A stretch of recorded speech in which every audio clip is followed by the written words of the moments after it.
How much time? 30? 30 seconds? I'm on right now. I don't believe you. Run. What?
Ahoy, ahoy! Brothers and sisters, ladies and gentlemen, their thems and comrades alike, welcome to Brews at 10 on my left eye. I'm your host Lefty, how are you doing this eve? What a scorcher! Yeah, we're gonna crack on with another Wet Your Whistle Wednesday. Though without PMQs and Keith's catchphrases again. Normal service where that's concerned will resume next week, of course. But how are we all this evening? We have a Doc in the house. Doc Davies, nice to see you. Emma Richardson, how do you brew? Big Jerry's also here. And Comrie, Solidari-Tea to Comrie.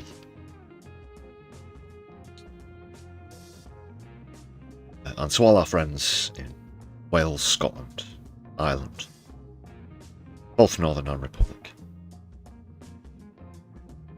and across the wider world.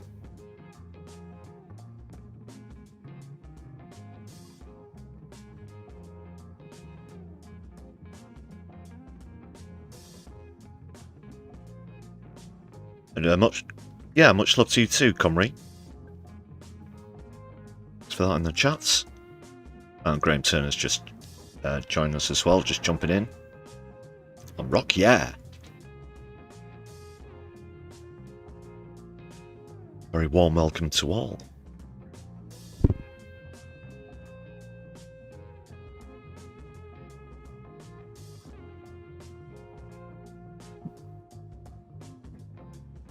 Please hit some relative buttons as you join us on stream.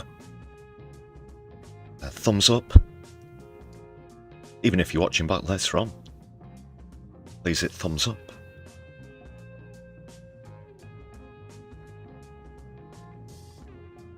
And well,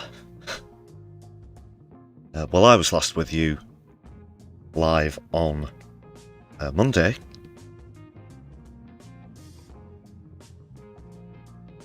And already since then, we've supposedly been brought to the precipice of the edge of the world, and then not. And then, in a seemingly strange way, ending up where this whole shebang started in the Middle East. My goodness. Trump always chickens out, doesn't he? Yeah, ceasefire, Schmeis-Fire. We'll be talking about the tense build-up, or perhaps the overhyped, hyperbolic build-up. I wasn't particularly sweating, to be honest. And then, of course, the announcement of ceasefire brokered by Pakistan, apparently. And then, in very short succession, an immediate cessation of the ceasefire, and conflict resumed. All thanks to you-know-who. The great agitator of the Middle East.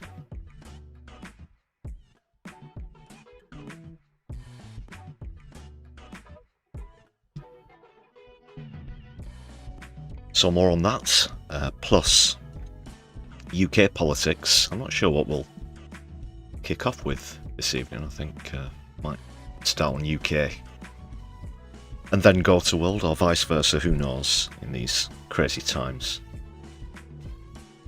But domestic news, where that's concerned, Starmer's thrown his 2 cents into this, the latest on this whole shebang.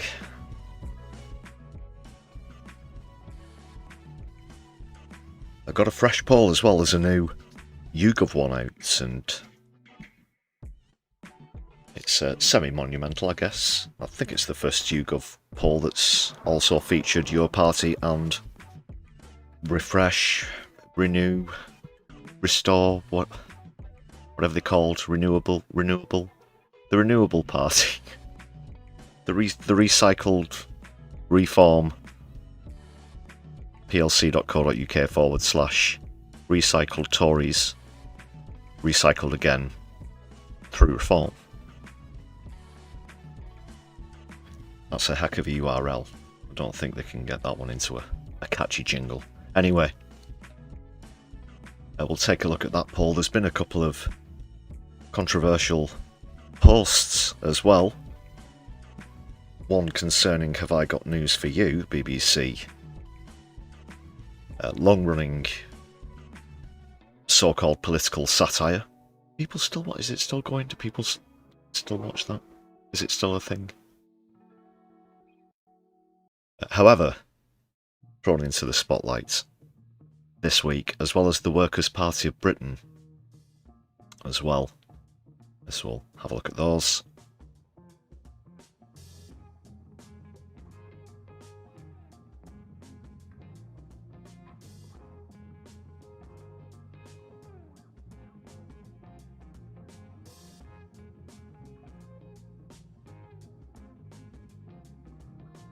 Oh, good to see that from Wales, Comrie. Smashing it in the Senedd and Westminster seats there. We did show a poll on a recent stream as well. Does look very encouraging. Never count your chickens, though. But it will be just 4 weeks away now, won't it? When the votes start to get counted, in fact. Around this time, yeah, in 4 weeks, tomorrow. The polls will be closed in the locals and the counting will begin. I could be sitting here in 4 weeks and 1 day's time, tentatively waiting for the results in some potential hot seats. But that's all to come a bit further down the road.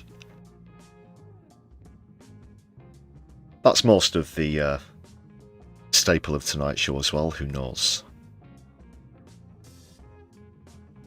what tangents we might get led on. A smattering of comedy here and there as well.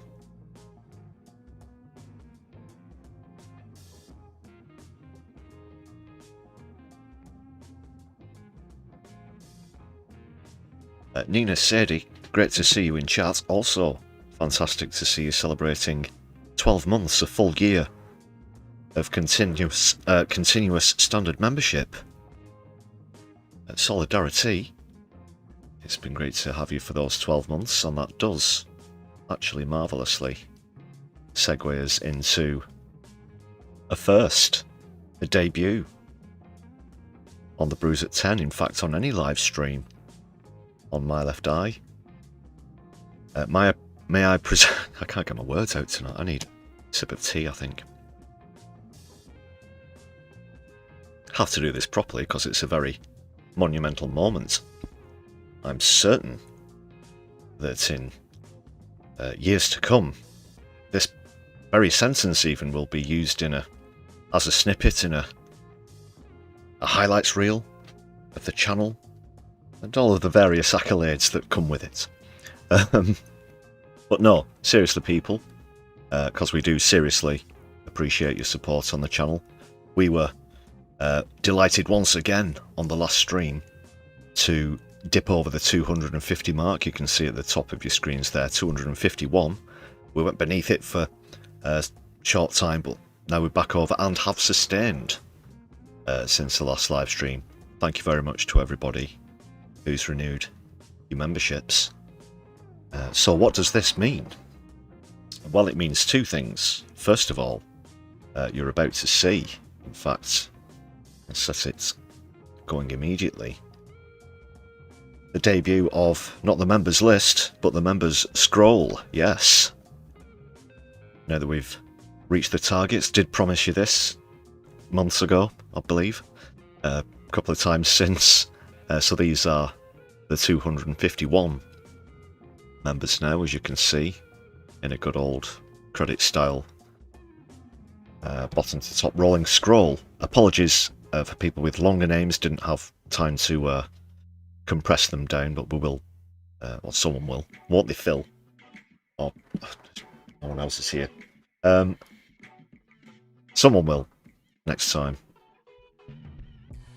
So that's Israel does not have a right to exist, that long name. So Jonathan Lemon Wrestling Show, who's still with us. Haven't actually heard. Hope you watch live streams.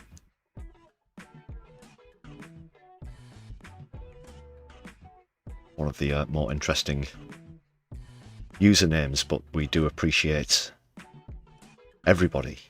Yes, where would this channel be without our marvellous members? Thank you very much, everybody. We really do need and appreciate your support. You can join the list of awesome supporters, marvellous members, the Brew Crew, for just 99 pence. And hit the join button if you want to find out more about the perks.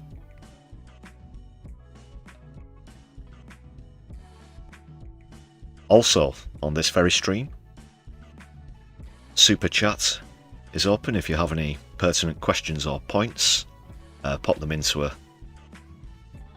a Super Chat. I will read all of them out, of course, as long as they're legal and abide by all of the terms and conditions of this excellent platform that we're on, which is the second biggest in the world, you know. There's also super stickers and super thanks if you watch back later on on a Buy Me a Coffee page in the description of any content on the stream. So check out the link if you're unable to contribute via YouTube. Thank you very much for all your support, everybody. Just one final quick mention to hit the thumbs up button, and if you're watching on a mobile device, please open some of our recent content and consider gifting some hype points, which is a pretty new feature on YouTube. Helps us out on the algorithm, you know. Thank you very much again, everybody. I thought that was a pretty good debut for the scroll. But having surpassed our targets and our membership goal, we're going to set a new target. Let's see if we can expand even further. Let's grow the community even more. People, we're going to set very reasonable. It's not going to be 250, and now we want 5,000.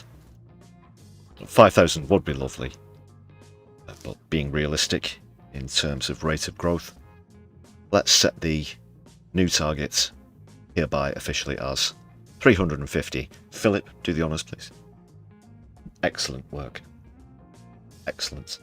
Award-winning. That'll be on the highlights reel as well. No doubt. So what can we say? Yeah, just thanks again, everybody. Socialists. Oh my God.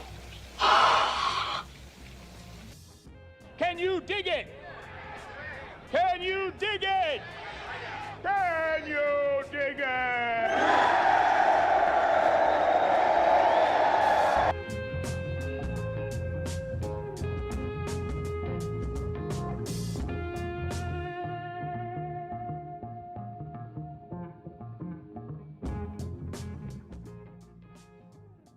We certainly dig our membership here on My Left Eye. Congratulations, is that how you say? I will not attempt that in Welsh, Comrie, but thank you very much. Thanks for the translation as well. Mike, I'll have a go for it, fuck it. No pressure. I don't know whether to do the accent as well, you see. Llongi farciadau. Something like that, I don't fucking know. That's probably miles away.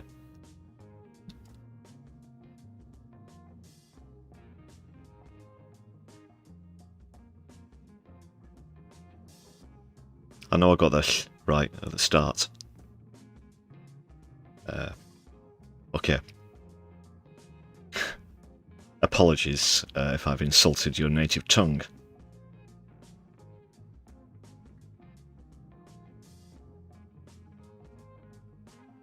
Let's get going with the first comedy clip.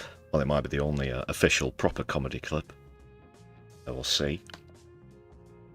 Latest from Jonathan Pye. I will remind you, yet again, this is a character, Jonathan Pye, played by Tom Walker. Great guy, Tom, of course. Pre-warning, there is some, and I don't want tongue-in-cheek, I guess, or references to, bearing in mind, yet again, Jonathan Pye is a character. But some slightly misogynistic, not jokes, but observations included in this clip.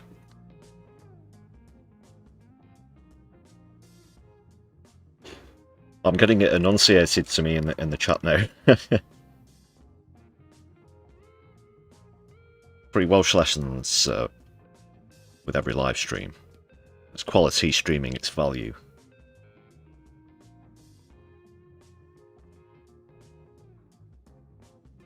So here it is, and this is on the topic we did our last video on, by the way. If you want to go and check that out on a mobile device and hit thumbs up and give some hype points. Yes, Kanye West, or Ye, was scheduled to be headlining a festival. He's been banned from entering the country because of his far-right Nazi behaviour, comments, merchandise even, and songs. In the past, please check out our most recent video if you want to know more about that one. Yes, so the Wireless Festival will not be going ahead, and this is Jonathan Pye's 2 cents on all of that. Enjoy. And now over to see how long this beautiful weather is going to last. Oh, what a day. It's not every day you wake up and genuinely check the news to make sure the President of the United States hasn't dropped a nuke on the Middle East. But hey, we're all still here. Oh, the sun is out, sun is shining. First proper day of sun of the year. Beautiful. We always used to call this Tit Monday, the first day of the year when all the tits come out. It was a different time. It's yeah. Sorry. Let's move on. Fine. Move on. What do I think of Kanye West?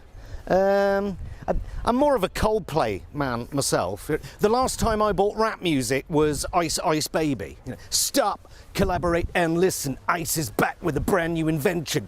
Oh, I see. Yeah, the government refusing Kanye entry to the UK. Yeah, I always get a bit queasy when governments ban people from entering the country for things that they said that the government don't agree with, you know, like Trump does. Generally, I'm against it. You know, I am a genuine believer in free speech in the real sense. You know, not the left-wing sense. I think free speech is important for people I agree with. Guardian readers. And look, I've always been of the opinion that people should be able to separate the art from the artist, right? You know, can I still enjoy the poetry of Lord Byron even though he sexually assaulted multiple people, including children? Of course I can still enjoy it. I don't enjoy it, of course, because I fucking hate all poetry. And anyone who says they do enjoy poetry is obviously lying. But, you know, I fucking loved Morrissey before he went from loony lefty, anti-Thatcher working class hero to far-right sympathising pompadour prick who traded gladioli for the Great Replacement theory. But, you know, but I still love and regularly listen to his music because I'm able to separate the art from the artist because I have a fucking brain. But, you know, but is this Kanye thing, is it really a free speech issue? You know, it's hard to look at what Kanye said and think, well, that's just an opinion, isn't it? He's not just voicing an opinion, he's literally selling swastikas. Right, and I'm not saying that this decision doesn't smack of hypocrisy from a government that invites, you know, actual terrorists like the Syrian president to tea at number 10. You know, and you know, I'm happy to concede that we do have free speech issues in this country. You know, I do think some of our hate speech laws are frankly fucking draconian. You know, I think it's wrong that the police go, you know, knocking on people's doors to tell them off for unsavoury Facebook posts, but I also think Nigel Farage comparing our free speech issues with that of North Korea's makes him sound like a fucking wanker. But look, there's a big difference in getting arrested because you said something on Facebook that was pretty nasty and horrible, and the most successful artist of all time releasing a song unironically entitled Heil Hitler. You know, do I think people should be forgiven for things that they've said and done in the past, especially for things they have said and done during serious mental health episodes? Yes, I do, okay? But let's be honest with ourselves, right? His views expressed over many, many years have showed genuine hostility towards Jews and Judaism, right? Are we really to believe that him selling $20 t-shirts with swastikas on them is the result of a mental health episode? Because if it is, it's more than just an episode, right? It's a fucking box set. A box set with all the episodes from seasons 1 to 6, including all the Christmas specials. Yes, he's apologised, but he's apologised so many times, but then doubled down again and again and again, right? I think banning people is generally a dangerously slippery path to authoritarianism, right? But in this particular instance, I think, fuck him. Fuck Kanye West. I'm sorry that the man is mentally unwell, but I think he's also a nasty, vicious... Well, every fascist is mentally unwell. It's a kind of inherent feature of it. But sorry, interrupting again. It's a character. It's a character. Anti-Semite who has suddenly realised that he might not be able to make more tens of millions because people think he's a racist prick. And that's why he's suddenly sorry. That's what I think of Kanye West. Yeah, sure, let's go for it. Jonathan Pye. On tour as well, check out the dates there at jonathanpye.com. I do recommend as well. I've seen him live, actually, at an event that I was also involved with, along with Brian Eno. So, very funny live. And a great clip there as well, Jonathan Pye.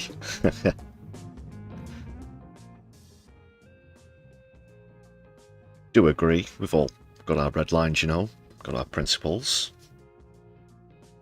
Just in the same way that we wouldn't want, I don't know, let's say Benjamin Netanyahu coming over here. Or President Herzog. Oh, he actually has been to the UK, hasn't he?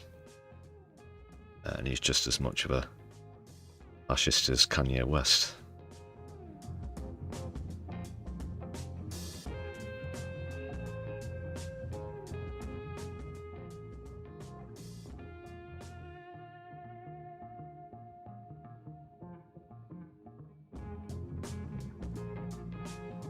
Right, people. Just a quick reminder, make sure if you are watching live that you've selected live chats as opposed to top chats. That way you won't miss out on anyone's comments. We'll get into the nitty-gritty now. Let's put the World Bank to rights. Are you ready, Rick? Yes! Yes! Yes!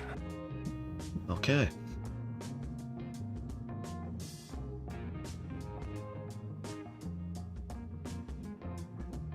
Well, let's start with Ceasefire, Schmeis-Fire. Guess. Yeah, apparently some people went to bed last night wondering if, well, they'd ever wake up. Should a nuclear attack and then nuclear fallout happen overnight. The hours ticked away. It got to 8 PM United States Eastern Time. And at the 11th hour, the 8th hour, well, it was the first hour over here, this could get confusing. At the last moment, Pakistan rolled up, having apparently brokered a deal, ceasefire deal, for a 2-week ceasefire and the reopening of the Strait of Hormuz.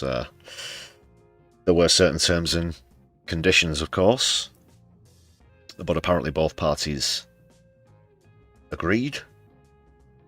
And then, of course, Donald Trump tried to claim plaudits as the victor, along with his, well, I was about to say Defence Secretary, but it's under the moniker of Secretary for War now, is it, I believe? But Hegseth's statement is what we're going to go into. Trying to claim victory, which of course it is far from.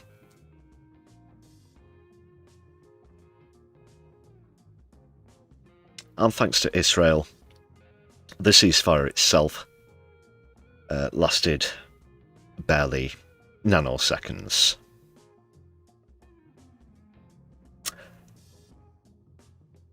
We'll go into more about that.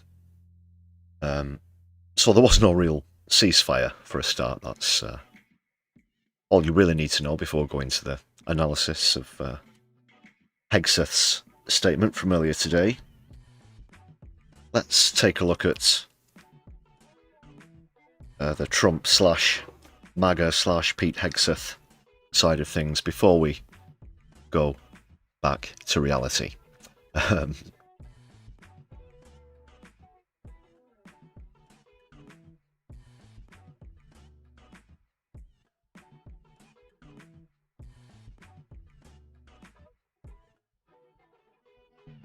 Okay. And obviously I'm a staunch critic of Trump's, of these illegal attacks on Iran. But I'll give Pete a fair chance here. I won't just, you know, start pausing within 3 seconds and start giving out to him. I'll be reasonable. Yeah, let's give him a chance.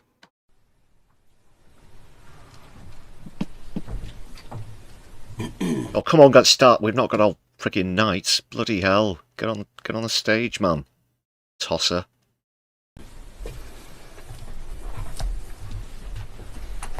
Christ, I'm dying of boredom over here. There's 2 of them now.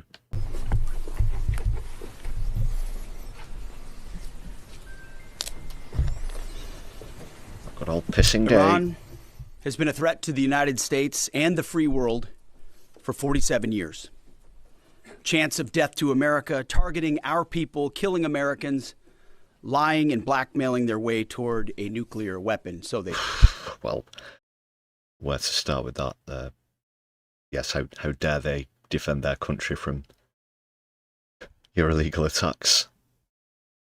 Or as you put it, in your search for these nuclear weapons that they don't fucking have and definitely don't want. We thought. No longer. Not on our watch. Other presidents marked time and kicked the can down the road. President Trump made history. The reason Donald Trump isn't actually giving this speech himself, I think this went out at 8 a.m. local time. Certainly as far back as his first term in office. It was said that he very rarely got up before 11 a.m.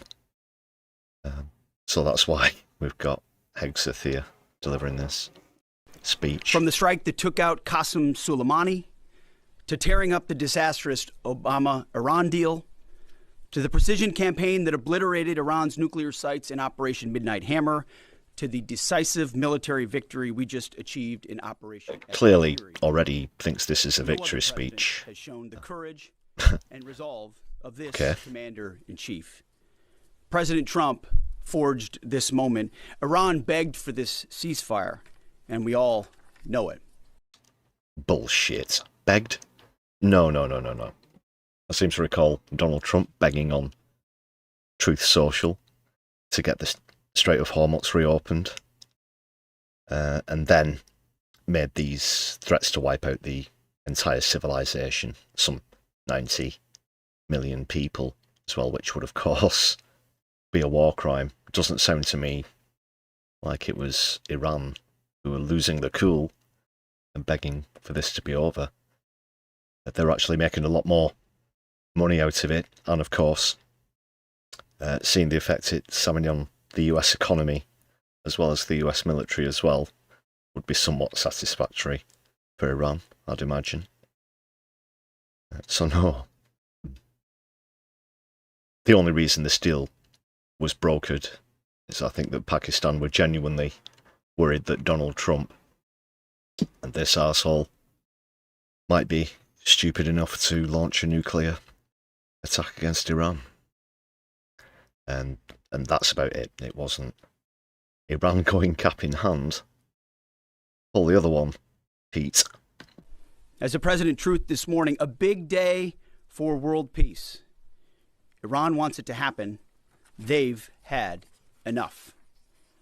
Operation Epic Fury was a historic and overwhelming victory on the battlefield. A capital V military victory. By any measure, Epic Fury decimated. Sorry, Pete. I was making notes there. I've already written it with a lowercase v. It's just going to have to stay like that now. Sorry. Iran's military and rendered it combat in... Oh, and I've accidentally scrubbed it out and written ha ha ha ha. Effective for years to come.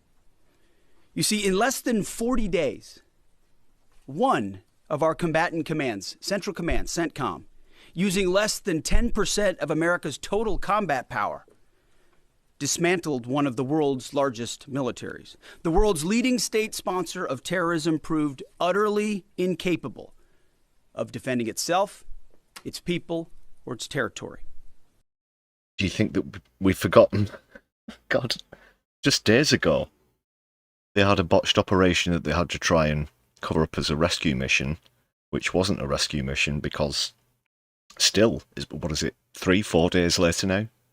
Nobody's been named, neither of these brave pilots that are definitely alive and were rescued and climbed mountains, and the rescue team had to land on the sand, which Donald Trump went at which Donald Trump described at great length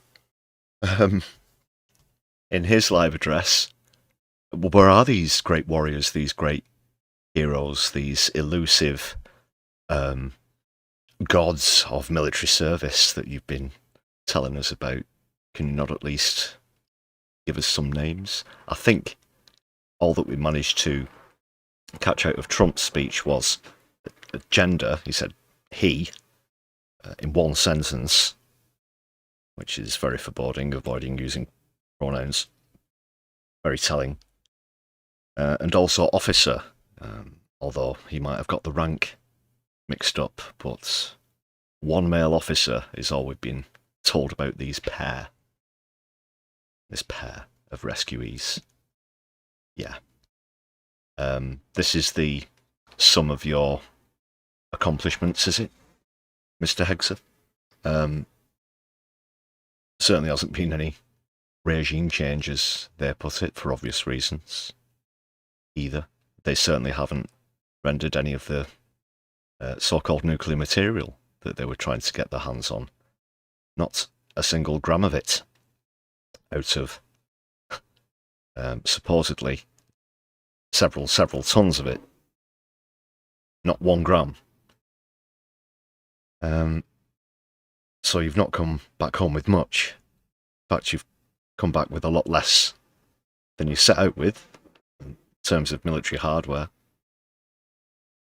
Did this just happen because you ran out of missiles?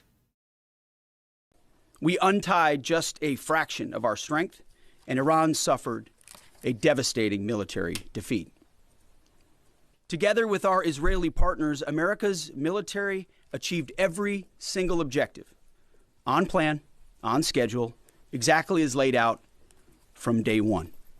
Okay, so tell us who this new leader is, who isn't part of the so-called regime, and show us the scientists who are going to be analysing the irradiated material that you've recovered. Oh, alas, look, there is none.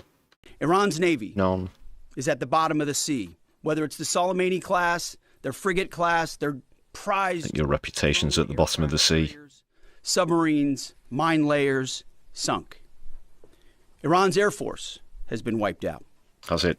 Iran no longer has an air defense, any sort of a comprehensive air defense system. We own... Well, then going through the Strait of Hormuz should be an absolute breeze now, because there's nothing there to impede you, to stop you. Iran are defenceless. Off you go. Off you go then. Their skies. Good luck. Bon voyage, Monsieur Hexeth. Their missile program is functionally destroyed.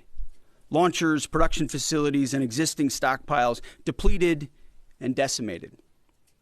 And almost completely ineffective. Iran shot hundreds and hundreds of missiles and one-way attack drones at our aircraft carrier. They were obsessed with it, and they never got even close.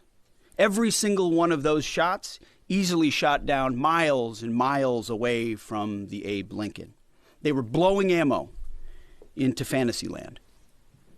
Contrast that with, most significantly... Do the F-15s now and the C-130s, the A-10s that you lost, no? Finished completely destroying Iran's defense industrial base, a core pillar of our mission objective.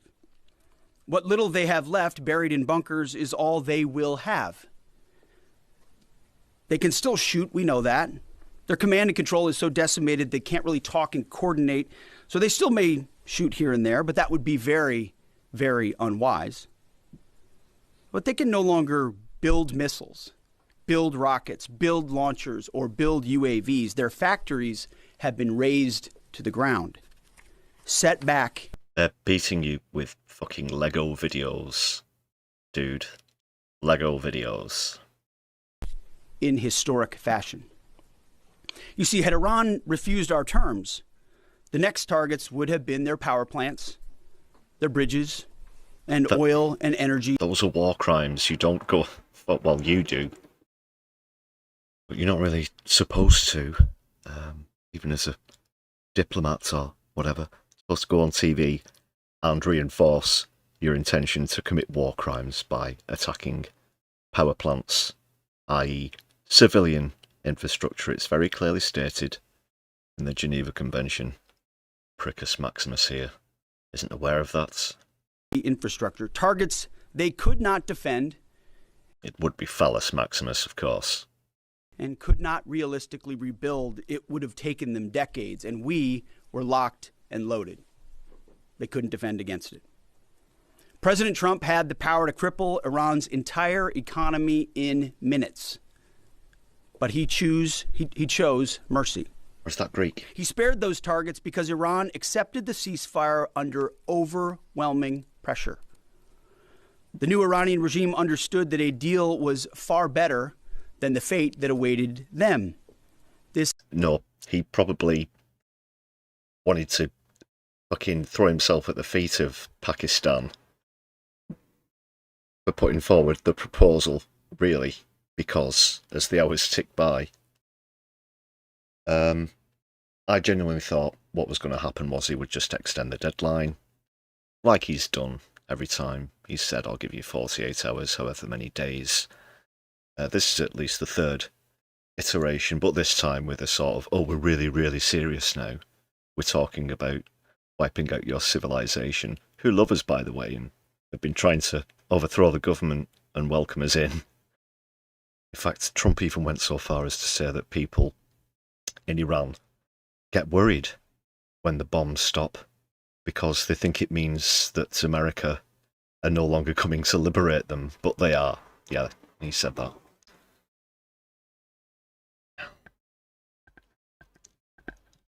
This new regime just happened to look at what happened to their predecessors.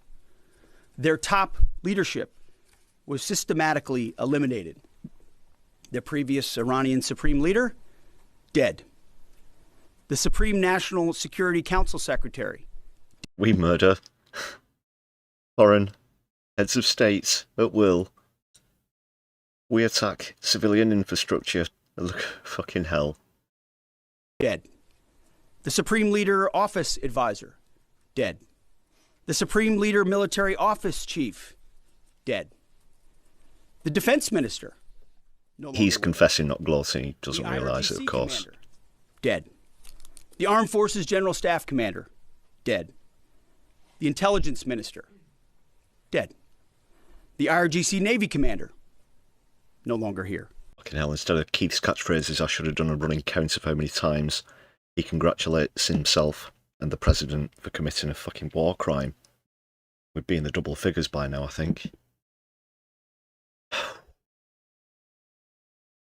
Go on. US of States. The IRGC Intel Chief, dead. I skipped over a bunch, It's a and lot I of could go dead- on you could, and on you could, please don't. and on, to include the new so-called new Supreme Leader wounded and disfigured. This new regime is out of options and out of time, so they cut a deal.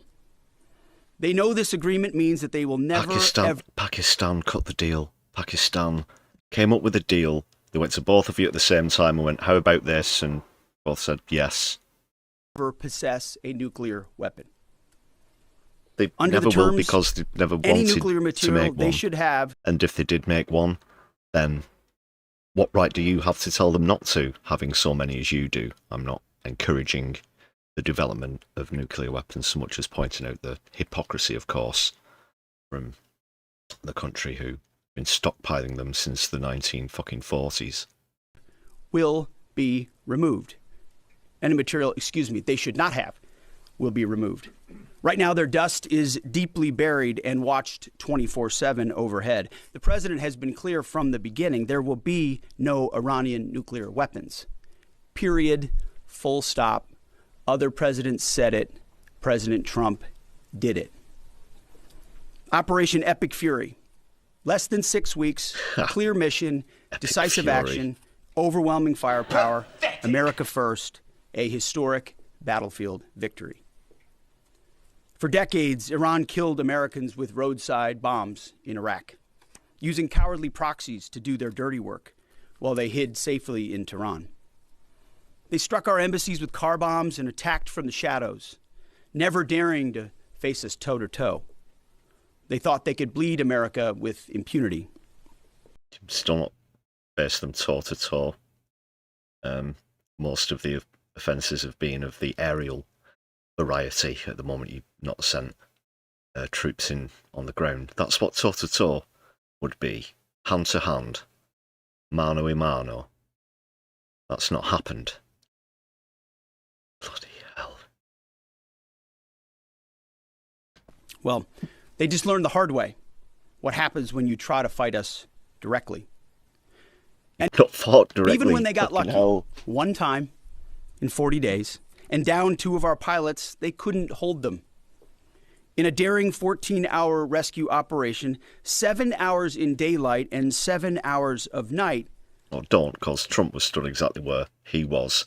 And as we look on our screens, Hegseth was looming in the background on the right there. Let's hope he wasn't just remembering what Trump said in verbatim, and now he's going to regurgitate that at us for the next fucking, I don't know, 20 minutes. Both pilots were recovered safely. Not once, but twice. Who are they? A daylight Where are thunder they? run right up the middle of their country. Boots on the ground. A midnight raid. Getting shot out of the sky isn't boots on the ground. The only reason there were boots on the ground, according to you as well, were to go in and rescue the people from your botched operation in the first place. That's not boots on the ground. There were literally some army-issued boots on the terrain of Iran equals ground invasion. How many people did he say were involved there? Yeah, that's not a platoon. That's not a battalion. That's not an army. Right up the middle of their country. Already said. Boots on the ground. 0 American casualties. The Iranians humiliated and demoralized. We control their fate, not the other way around. That's why they came to the table.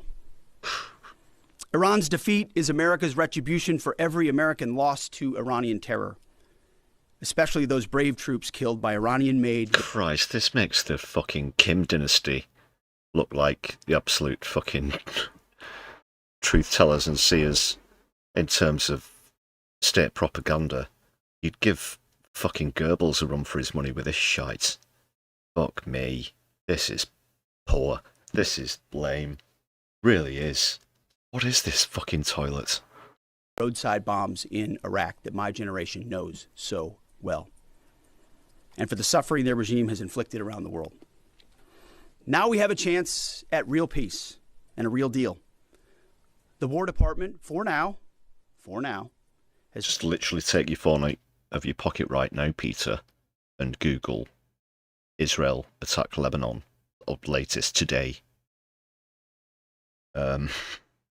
So much for your ceasefire. Ceasefire, Schmeis-Fire. Fucking schmuck. done its part. We stand ready in the background to ensure Iran upholds every reasonable term. And as everyone knows, nobody makes a better deal than President Trump. To the warriors of epic fury, I Tell that to everybody who's currently enjoying themselves in one of his casinos. Oh, what's that? You can't. What? Because they've all, been razed to the ground, and now they probably fucking car parks for a Walmart or a whatever the fuck else they have there, a 7-Eleven. say well done. You're the backbone of our country. Your skill, your bravery, and sheer guts and grit showed the world what America is all about. I'm proud of you. We're proud of you. President is proud of you. Proud of Job who? well done. The who? But stay vigilant. Name that, you know, others said this on the last live stream. Straight away from the get-go. And they're like, these are your brave heroes, and they absolutely put them on a plinth. We see them all across the news, and people, the press talk to their families and how proud they are of how they've served the country. We haven't heard a peep from them or anybody who supposedly knows them or is related to them, despite the apparent monumental impact of their quotes success. I don't buy this for a single second. Jesus Christ. You know, you don't buy a fucking house or a second-hand car off someone like this. Hopefully you'd choose reliable, nationalised public transportation, of course. But just my point about his character, this is awful. Could you Imagine if you were in court and this shows up as your defence lawyer. You're going down. You're screwed. And stay ready. To the families of our fallen, your sacrifice was in service of a historic cause, and we will always remember your heroes, our heroes. We will continue to honor them. And to our Israeli allies, thank you for being a brave, capable, and willing ally on this battlefield. The rest of the world and the rest of our so-called allies saw what real capabilities look like. Yeah, thanks for your war crimes as well. We asked some other countries to come and do some war crimes, but they largely said no, apart from Argentina and the United Kingdom of Great Britain and Northern Ireland. Fucking hell. Thousands of sorties, refuelings, and strikes carried out under the protection of divine providence. A massive effort with miraculous protection. Dude 44 Bravo spoke for all of us. Did he say Duke or Dude? It sounded like Dude. It probably is Duke, but he read it as Dude. God is good. The chairman will now provide an even deeper I've got to go back. I've got to hear that one again.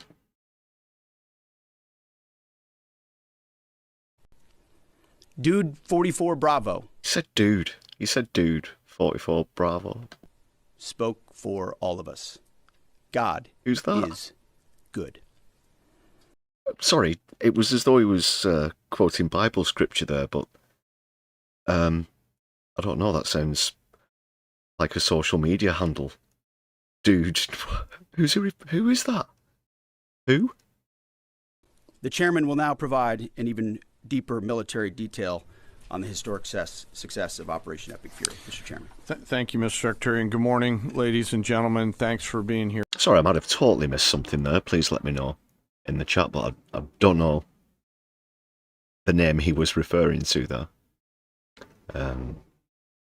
Right, we'll quickly see what Schmuck number 2's got to say about all this. I'm not sure if we'll go through the whole shebang, because I think a Q&A followed this. But really, I think I'll have had an aneurysm way before then at current rate of procedure. I want to start this morning by honoring the 13 members of our American... Schmuck number 2. He's an asshole too, sir. Gun is made first class Philip asshole. American Joint Force who were killed in action thus far during this operation. Their sacrifice and that of their families is deeply important to us, and we are grateful for each of them, and will continue to mourn their loss. Their names and their bravery will never be forgotten. On February... The names have never been mentioned. We'll never forget Unknown Rescuee number 1 and Unknown Rescuee number 2. The names will be enshrined on blank-faced statues all across the continental United States of America. Make sure you don't forget those names, people. February 28th, the President of the United States ordered the Joint Force to execute Operation Epic Fury with the direction to accomplish 3 distinct military objectives. Destroy Iran's ballistic... He's just fucking said all this. ...missile and drone capabilities. Destroy the Iranian Navy. What is this? What? What? Okay. What? What? You gotta be f***ing kidding. Navy and destroy their defense industrial base to ensure that Iran cannot reconstitute the ability to project give power us one outside. name. Give us a first name. Give us a pilot John. Just that'll do for me, please. Just one name. Just a name. Their borders. Please. Fucking Over hell. the course of 38 days of major combat operation, the Joint I'm going out of my left mind here. Force achieved the military objectives as defined by the President. We welcome the ongoing ceasefire, and as the Secretary said, he looks familiar as well. I think I've seen him getting his arse handed to him on like live call-in shows or something. Ceasefire's a pause, and the joint force remains ready if ordered or called upon to resume combat operations with the same speed and precision as we've demonstrated over the last 38 days, and we hope that that is not the case.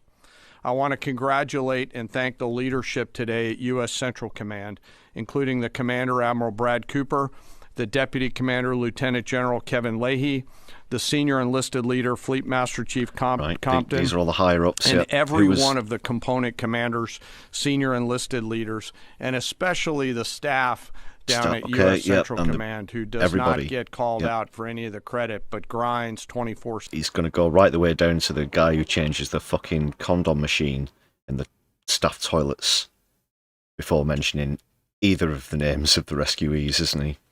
To help offer the options that we bring to the Secretary and the President. I also want to highlight the forces in the United States European Command under the command of Alexis Grinkowicz, who protected the western flank in support of CENTCOM.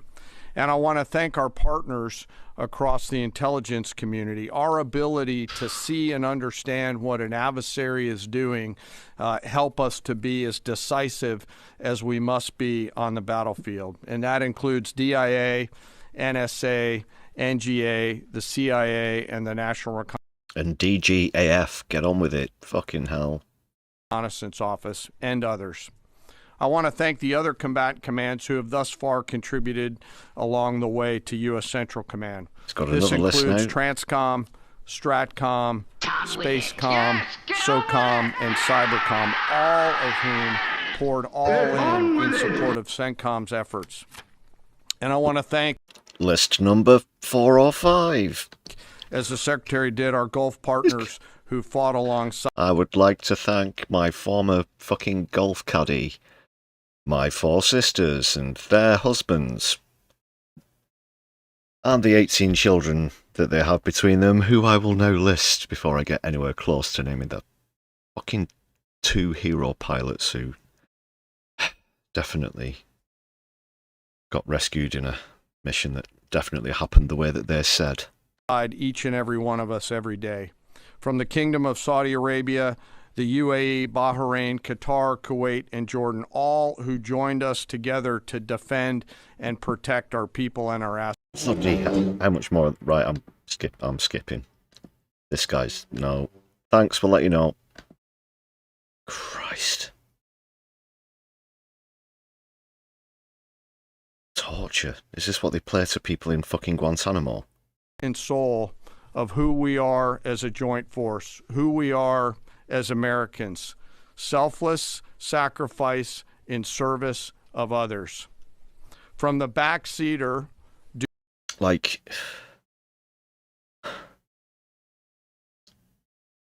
even 20 to 30 seconds of the Iranian spokes that I've seen over the last month have been a lot more impressive than the entirety of this. Just like pulling teeth. Dude 44 Bravo, who's pure and unadulterated. Fucking Mr. After Dinner speaker here. And they trust their training. And they remember first, foremost, and always that we do these things. I remember once on a fishing trip back in 87, or was it 1988? I can't remember. I might have to ask my friend Steve, or was it Carl? I think Carl might have been there as well. But one hell of a trip there. We went up there in the Toyota. No, actually, back then I would have had the Nissan. And my goodness, just fucking. So that others may live, and we will never leave. Yeah, more Lego, JK. Even the Lego video, which they still keep putting out very quickly at an impressive rate, almost in real time, it seems. More of that, yeah, than this. I'm gonna move through this so quickly. We're gonna see the fucking redshift here, people. Anyone behind. The success of Operation Fury thus far, and we hope it remains, culminates with this incredible rescue over the weekend, a direct example of the professionalism and courage of the United States military and our joint force. It's the service members on the front lines, our partners in the region, our teammates in the intelligence community, our civilian leaders in the OSW side of the house, the American... I've seen a lot of speeches in my time, old fella, but this is definitely not getting reserved in the long-term memory. Oh god, there's somebody else with a question. And let's just see one or two of the questions. We'll take a few questions. Not doing this for dramatic purposes, just literally need a moment. Off the back of how utterly appalling those two statements were. So, right, okay. I'm ready. Let's go. Alexander. I say I'm ready. I mean, it could be anything. I could collapse at any moment, depending on the response. Sol, One America News. First of all, thank you to our troops. Please ask them about the names. What role is our military playing in escorting vessels through the Strait of Hormuz at this point? And the president said on Truth Social that the U.S. will be hanging around to make sure everything goes well. Obviously, Mr. Secretary, you just mentioned, we know the scars from hanging around in Iraq for decades. Quick questions now, but journalist. what does that entail in terms of our military presence at this juncture? Yeah, we'll be hanging around. We're not going anywhere. We're going to make sure Iran complies with this ceasefire, and then ultimately comes to the table and makes a deal. So we'll stay. Right. Well, first off, spoiler alert. Israel attacked Lebanon. And one of the conditions that Iran set was that Israel obviously had to be included in the ceasefire. They immediately show that they don't give no shit about no ceasefire. And, proceeded to carry on with their illegal attack and attempted annexation of southern Lebanon. So, the strait closed again. In fact, it wasn't even technically really open, because it takes that far. It takes that long to go that far down the chain for everything to be communicated. That by the time it had, those attacks by Israel had started. So not a single US vessel got through, and now he's acting as though it's back to the good old superwater highway. Stay ready, stay vigilant, as the chairman laid out. Our troops are prepared to defend, prepared to go on offense, prepared to restart at a moment's notice with whatever target package would be needed in order to ensure that Iran complies. As far as the strait, you saw the initial agreement that was struck, which is Iran's letting ships go through. So they'll be that will be happening. They will be sailing, and ultimately, as this was just hours ago as well. This is how ridiculous it is. Just hours ago. As the president, I mean, we've done an incredible job militarily inside the Strait of Hormuz. What Admiral Cooper, I failed to mention Admiral Cooper's name. He's done a phenomenal job, along with everybody at AFCENT and ABCENT and ARCENT and all the components down there, laying the groundwork for. Iran doesn't have the same ability to defend it the way they did before. And so, as the president has pointed out to the rest of the world, we barely get any of our energy out of the strait. Just a tiny fraction. Why are you going through all this bother then?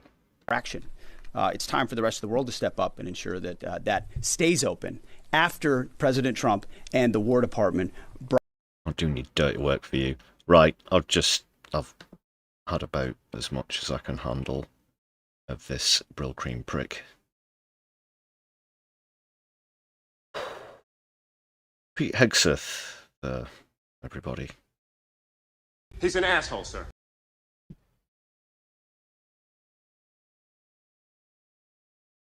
The fucking head of state of war and dickheadery, whatever.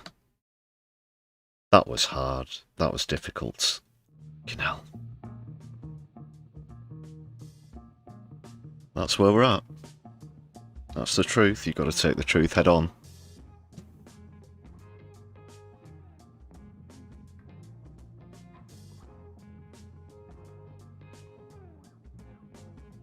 That's a speech from that will be from the annals of history.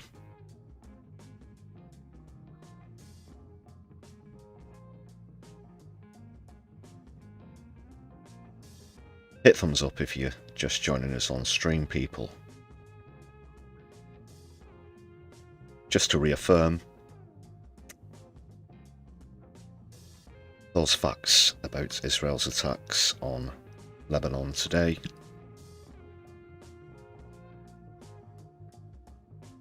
Here's Benjamin Netanyahu, if it is really him, tongue-in-cheek. Watch out for those, watch out for the shirt appearing and disappearing around the cuff, people. No, seriously, this is a state address on why he wholesale doesn't give a fuck about the ceasefire. Because you see, he sees this as the ultimate opportunity to implement his plans for the so-called Greater Israel. That's a plan for annexation of several countries that he maniacally displayed at the United Nations a couple of years ago. So he's not letting up, he doesn't want to let up. And yeah, completely unhinged. And Israel is stronger than ever. This is the bottom line of this campaign up until now. Let me say, there are still additional objectives for us to achieve, and we will achieve them, either by agreement or by resumption of the fighting. We are ready to resume the fighting at any moment. Our finger is on the trigger. As you know, 2-week ceasefire has been announced between the U.S. and Iran. No, we were not surprised in the last moment, and I want to emphasize, this is not the end of the war. This is a step in order to achieve all the objectives. All the objectives, I think I was going to say. Got out a bit early there.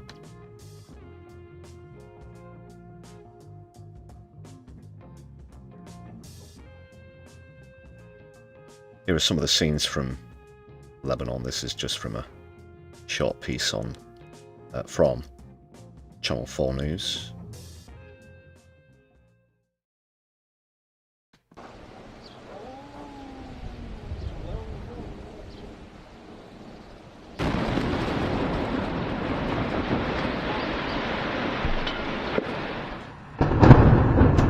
God, sorry. That was very loud. Apologies.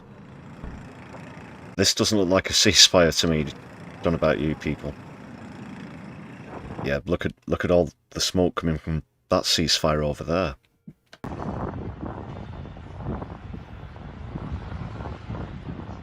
100 targets, it says, been hit in the span of 10 minutes. Happy ceasefire. Fucking hell. Genocidal bastards.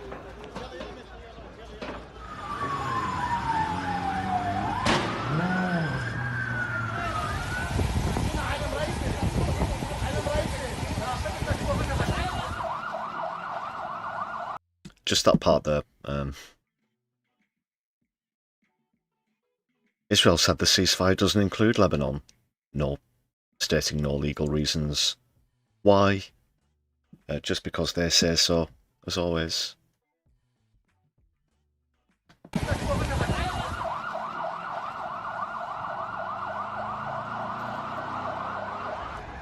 Of course, if Lebanon or attacking Lebanon didn't count as breaking the ceasefire, they wouldn't have to say Israel says at the start. It'd just be a fact. But it isn't. So those are some of the scenes. Shameful, and it's almost brought us back to square one where this is concerned. It pretty much has.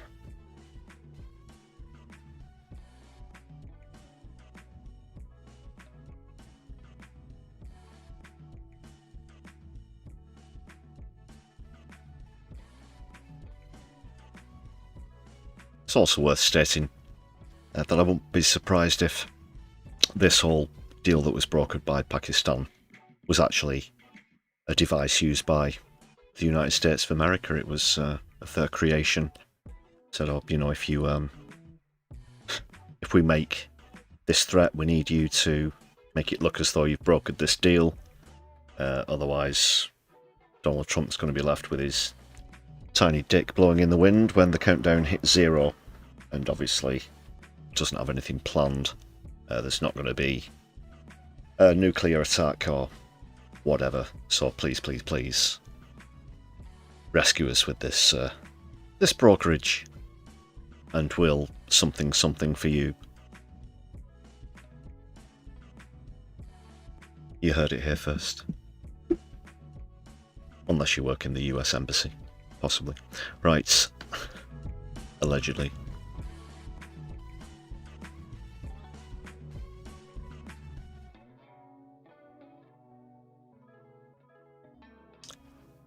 The final word on these events will come from Keith, and that'll bring us into domestic affairs as well, with an excellent quality segue, people. But this is so equally unbelievable in how Starmer perceives these events. I've acted as you would expect of a British Prime Minister, which is by being absolutely focused on what is our national interest. And what this phrase, national interest, which apparently seems to forgive so many horrendous things, and yet you can't say what it consists of. It's just two words that are supposed to appease us. Oil. Yeah, that's the first thing that comes to my mind when I hear national interest. That's why I've applied my principles and my values throughout. And my principles and values made sure that our... You don't have principles. You don't have values. There was an extended sort of documentary about Starmer that I saw recently, and a lot of the people who are quite close to him and know him don't perceive him to have any principles whatsoever. Yeah, as pure a weather vane as can be, but certainly not a man of any decent principle either, that's for sure. He just does what gets him to the top. He's 100% pure, lobbied, neoliberal careerist. Decisions were that we wouldn't get involved in the action without a lawful basis and without a viable, thought-through plan. That was the right position for the United Kingdom. But there was no plan. You certainly got caught like a rabbit in the headlights. That much was clear from your turnip-faced public addresses at the start of all this. As for the legal basis, please, don't want to be back in the hospital for more treatment for a hernia after the last time. Saw your last statement. Joking about that, by the way. But, wow. Legal basis? Really? Aiding and abetting war crimes? There's your legal basis, Mr. Former Director of Public Prosecutions, current Director of being a prick in public. We have a raid as well. Welcome to No Justice. Viewers, please hit thumbs up as you join us. Welcome to the Brews at 10 on my left eye. Just having a bit of a look at Keith's take on the so-called ceasefire, Schmeis-Fire, as we're calling it, and the UK's role within.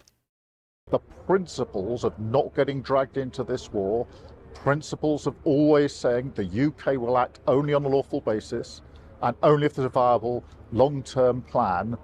They're the right principles, and as I say, I'm the British Prime Minister. I act in... Trump didn't have a long-term plan. Absolutely not. Yeah, welcome once again to No Justice Raiders. Everybody on the stream already, if you don't already follow the excellent channel, check out No Justice at No Justice MTG. I insist, quality content there. Pathetic from Keith, absolutely pathetic. And let's see what the public make of him, as well as everything else. Just a quick look at this one.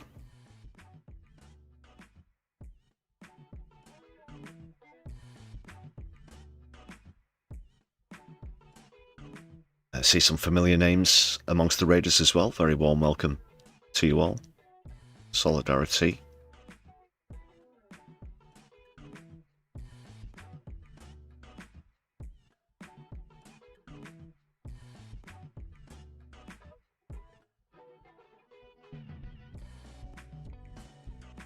Okay, this comes from you, Gov. I've acted. Not that one. This comes from you, Gov. And we had a look at that Lord Ashcroft poll on the other day. This is YouGov. You can see their Reform in the lead on this one. That Lord Ashcroft one, of course, being the first to put the Green Party narrowly ahead, but certainly looking positive. Where this one's concerned, Tories on 19%, I think, is particularly surprising. We did look at poll trends on the last live stream as well, and clearly all of the parties at the moment, other than the Greens, appear to be on the wane, including Reform, who still have a 5% lead, this says, over the Tories. But more importantly, Labour down to 16% level with the Greens. So, putting more damage to the only Labour can stop Reform claim. But as I said earlier, this is the first YouGov poll, I think, to feature Restore as well as Your Party, who have 4 and 1% respectively. Still very early days for Your Party. I heard a story earlier on, just going back to Reform, not to be confused with the derivative Restore. Of course, Restore Britain, Reform UK. Okay, but apparently they've been cold calling people as they've rendered their information, their data, I don't know, conferences, doorstepping, whatever. But they've been cold calling them and asking them if there'll be paper candidates in some of the seats that they don't look likely to win in the upcoming council and general elections, respectively. But being short of candidates, it seems. No one wanting to step up. But of course, that would be in clear breach of electoral rules, and what certain, if anything, will come from that. Did you hear about that one, people? And what do you make of this one?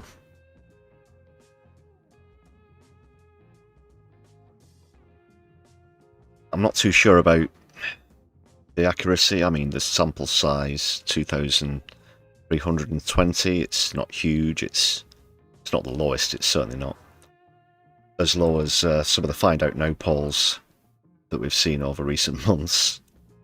Some of those, it just looked like they went round, I don't know, the car park at the back of a far-right pub or something, and I don't know how it became an official poll. Who knows?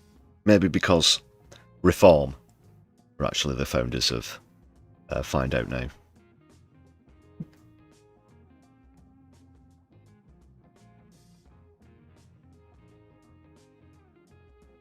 But yeah, I would argue that certainly the Conservatives' vote is overstated here, as well as obviously the Greens definitely being understated.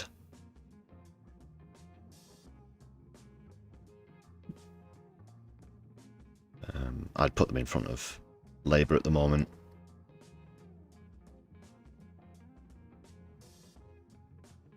That's just the way that the average of poll trends was going. That was, you know, what the data said.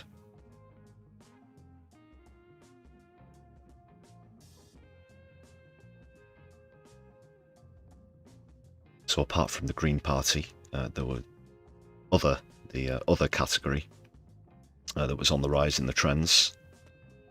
But the steepest rises, of course, were the Greens out of those two. Everybody else is on the wane. So it might not be too bad, people.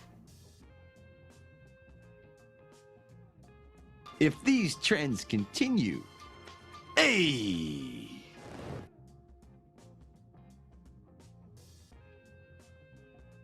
We'll have to see if Restore and your party get a little bit more contentious, even, in future polls. Maybe the locals will have some impact on that. Let's wait and see.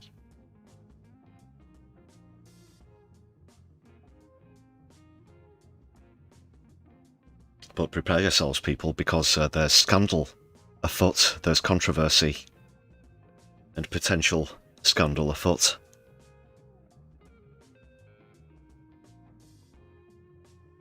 I just mentioned your party. There, of course, Jeremy Corbyn, recently elected as the parliamentary representative of your party now, officially. Leader. But have I got news for you? Even by sort of BBC so-called political satire standards, reached something of a new low. Not certain they know what year they're in, let alone which decade they're in. They seem to think it's somewhere between 2017, 2019 or something. Because, as I pointed out in the last video on this channel, which I wholeheartedly recommend you check out, concerning the Kanye West thing and Keir Starmer's take on it, you could say about this similarly, having an opportunity to identify Starmer's hypocrisy in not allowing Kanye West in, or supposed fascistic behaviour, but of course still being a lobbied Zionist himself and making this country complicit in war crimes and a genocide. But have I got news for you? Instead of pointing out that hypocrisy that Starmer presented an open goal for, went with this instead. Now, considering, you know, we're getting into 2026 now, and just how long ago the AS bullshit smears were debunked, this is pretty desperate drivel from Have I Got News For You, unfortunately, the long-running BBC parody show, not parody, satire. Panel show, but I guess the fact that it's been running for what? Has it been running for like 40 years or something? Maybe? If you know, let me know in the chat. But a very long time. And one of those reasons, the reasons for its longevity maybe, is because they don't really push against the establishment line so much. Maybe if they did, you know, they wouldn't still be around. But I think it's still the same, you know, old leaders on the panel. They've got Ian Hislop there from Private Eye, and Paul Merson. Yeah, Paul Merson on the other team. Is it still them? They still do that. They've been around for a long time, and yeah.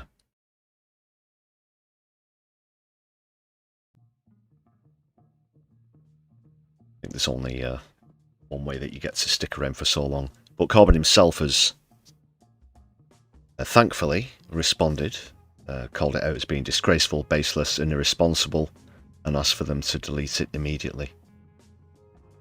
But just the original comment for anybody who can't quite read it there. So obviously, picture of Kanye West on the left, Corbyn on the right. And they post, Kanye West has been banned from entering the UK to play Wireless Festival, as it would have been terrible to have a prominent public figure going around Finsbury Park condoning anti-Semitism. That is weak. It's absolutely weak.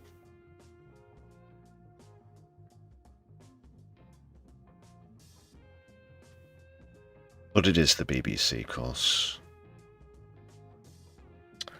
And we can now go over actually and get an exclusive response. Yes, from Alyssa Milano, actually, of all people. What do you think, Alyssa? What kind of cheap shot, Joel? I'm suing, I'm on it. Yeah, I hope he does sue. Hope Corbyn does sue the Beeb. That'd be good. I would love to narrate a video about that, to be honest. Well, that's not been the only controversy about in the last couple of days. I think it was yesterday that Have I Got News For You posted that one, and Corbyn responded today. But also this. Now, I know that quite a few people were put off getting involved with the Workers' Party of Britain because of George Galloway's involvement. He is supposedly, in the past or recent past as well, been something of a climate change denier. Also has expressed homophobic and anti-trans views, has faced criticism for that as well. But something fresh has landed on their social media, and I might actually, I'm just going to show you the post. I might pull up the actual page itself so I can have a scroll through the comments, because the response to this hasn't been good.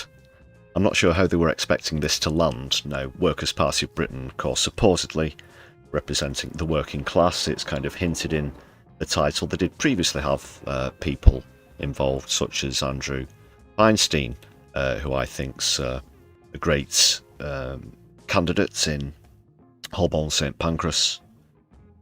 It's now with your party, of course. I'm not certain if he'll be standing again, and if so, as an independent or with your party. But he put in a really good shift last time out. And now this.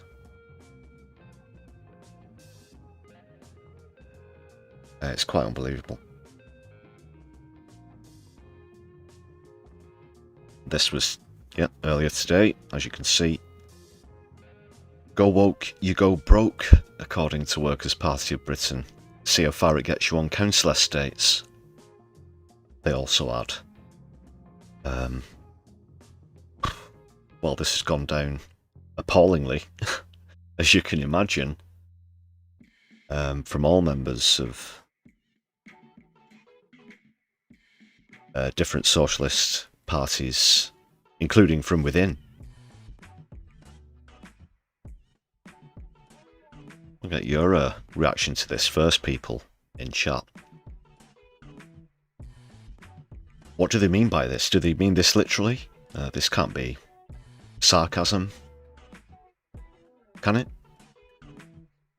Don't get a hint of irony or anything. There are no emojis or anything to hint at anything like that.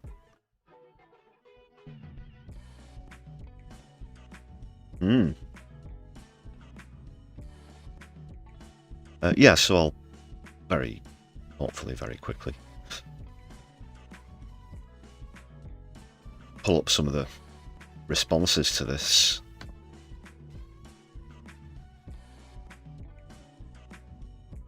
On Twitter, which is currently known as Twitter. You can give us a follow whilst you're there at MyLeftI UK. Preferably on Blue Sky though. We're on Mastodon as well at MyLeftI UK. You can still hear me. Looks like the Wi-Fi cut out for a moment there. But I think we're back. Looks like we're back. We're back on studio. We're back here. Sorry for the interrupted connection there for anyone. I think we got the Wi-Fi down for a few seconds. Let's take a look, like I said, at some of the responses to this. Because that is, if anything, it's obviously a call out to the far right. Let's a quick skim through there. Just announced 0 seats. Someone posts. Scabs. Someone else, the left taker calling Workers' Party of Britain. There. Someone asks, I'm working class, what's your definition of woke? Well, that's one thing we have to be clear on as well. This is obviously a word that's now been appropriated by the right. It started off as a socialist thing, but now the right's tried to appropriate it to basically attack anything that's progressive, because if they say they're anti-progressive, it exposes them for what they are, but anti-woke apparently is received a bit easier. So it is essentially, you know, if you're anti-racist, anti-homophobic, anti-transphobic, they count this as being woke. Anything that's good, they're against it.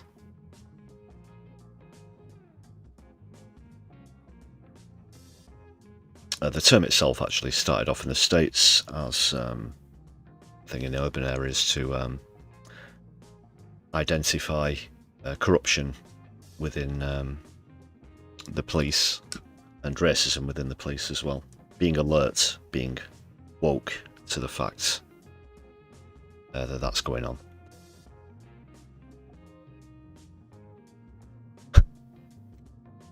Scouse, socialist, politics, pop culture, and what's the final, and whatever it is, sorry, says, really, we have a blackmailed geriatric paedophile over in the White House threatening Armageddon, and you're posting, go woke, go broke. Good point. Mock-up newspaper there. How to be as condescending as possible to the working class. A guide for the, air quotes, conservative left. Another 0 seats one there. The old everything I don't like is woke Ladybird book meme there. This engine's fucking woke, mates. Not a single positive response there. Of course, people who live in or grew up in council houses not taking too kindly to that comment either.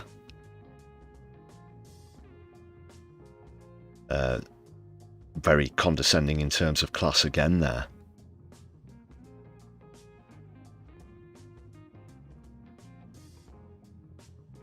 Please explain exactly what you're saying about people on council estates with this comment. Ask somebody, and it goes on, it goes on. Yeah, it's a complete pile-on. And it's all of their own making. What were they hoping to get out of that? That's ridiculous.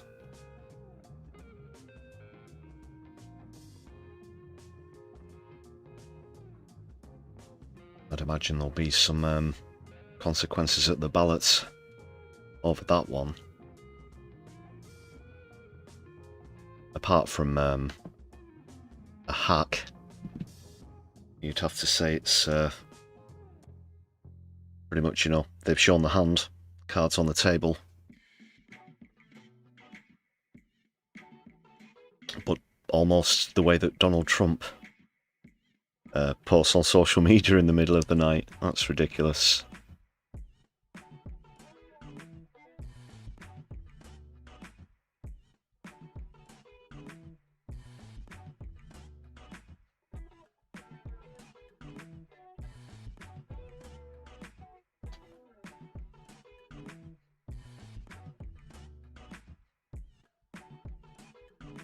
Okay, people.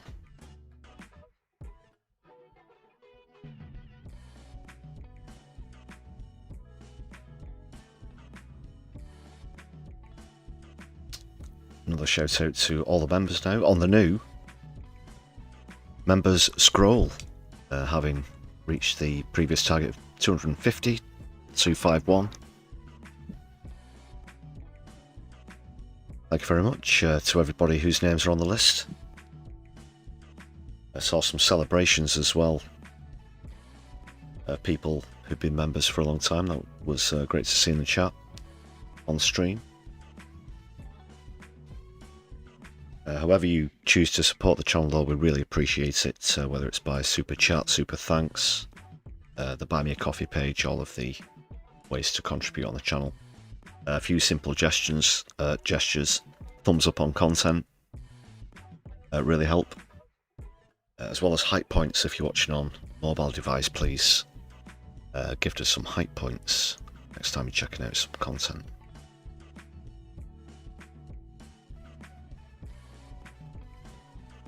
Thank you very much to all the members. Yeah, where would we be without our fantastic viewers and marvellous members here on My Left Eye?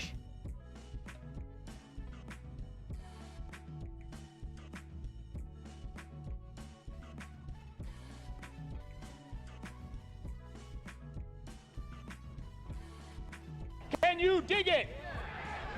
Can you dig it? Can you dig it?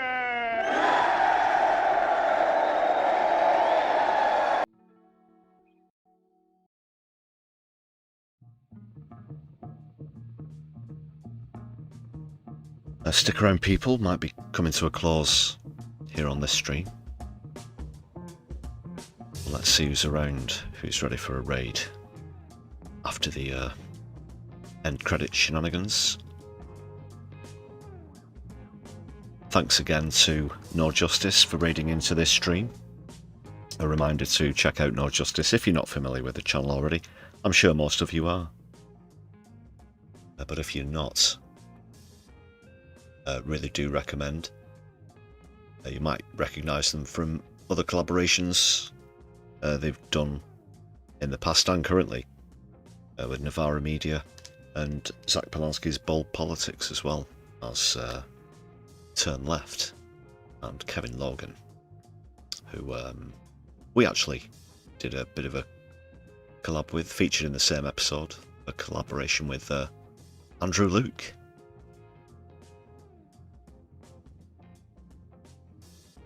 That came out on Saturday. Check out Andrew Luke's channel. It's called Andrew Luke.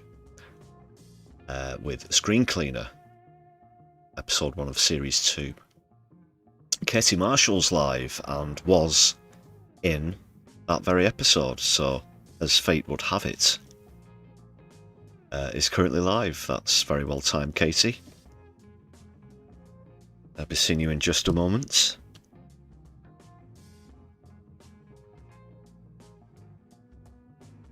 Do give Katie a shout out when we get over there, and hit thumbs up on the stream and subscribe. Hit buttons, people.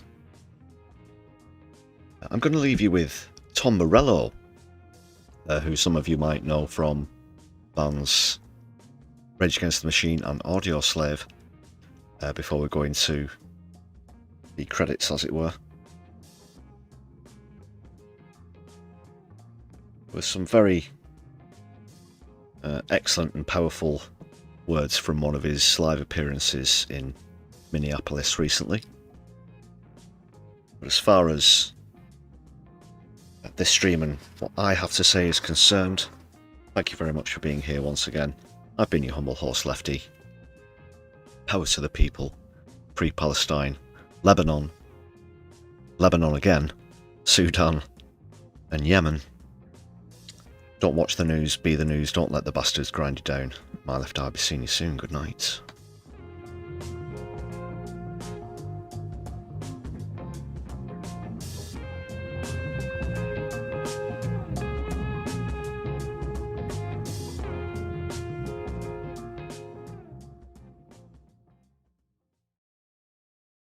My friends, if it looks like fascism, sounds like fascism, acts like fascism, dresses like fascism, talks like fascism, kills like fascism, and lies like fascism, brothers and sisters, it's fucking fascism. It's here, it's now, it's in my city, it's in your city, and it must be resisted, protested, defended against, stood up to, exposed, ousted, overthrown, and driven out. By who? By you and by me. Minneapolis is an inspiration to the entire nation. You have heroically stood up against ICE, stood up against Trump, stood up against this terrible rising tide of state terror. You've stood up for your neighbors and for yourselves, for democracy and for justice. Ain't nobody coming to save us except us. And brothers and sisters, you are showing the way.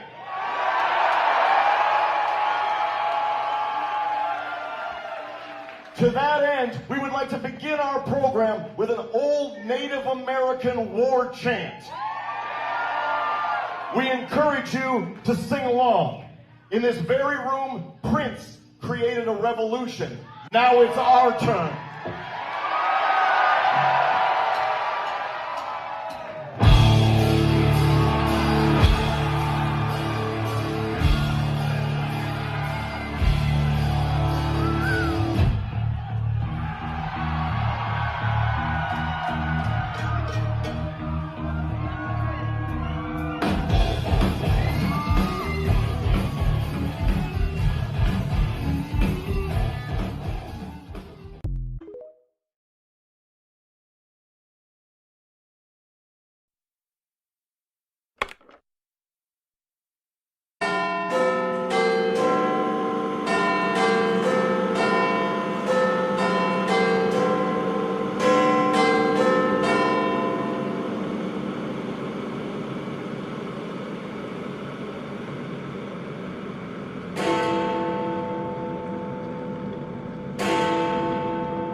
The door is open and you can leave.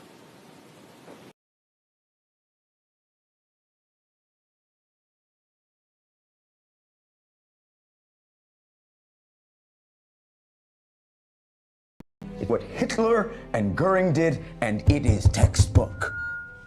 And if you think the next time it happens, we're gonna recognize it because they're wearing scary uniforms, you're out of your damn mind.